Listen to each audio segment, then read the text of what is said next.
এতদিন হয়তো আপনারা আতঙ্কের রাজনীতি ছিলেন, সরকারের চাঁদা রাজনীতি থেকে বেরিয়ে আসুন। এই দেশের মানুষ সমস্ত সত্য জেনে গেছে, আপনারা সত্য প্রকাশ করুন। গতকাল যদি আন্দোলন মেনেই নেন, এখন গতকাল কেন গুলি চালাইলেন? খুলনায় কেন, খুলনা কেন, কেন রক্তে লাল হইল? এই দুর্বিষহ অবস্থা কেন সৃষ্টি করলেন? বলেন কেন করলেন? এই তোমরা বোঝো না কেন? হান্নানদের যতদিন লাগবে ততদিন আমাদের লাভ।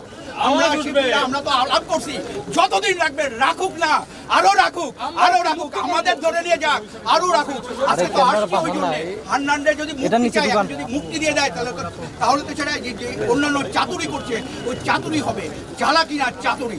আমরা চাতুরি হতে দেব না। যতদিন জেলে থাকবে ততদিন সে পরিশুদ্ধ হবে। আপনারা বলেন জয় জয়। প্রিয় নাম্বার সেট করে বিকাশে সেন্ড মানি করুন ফ্রি।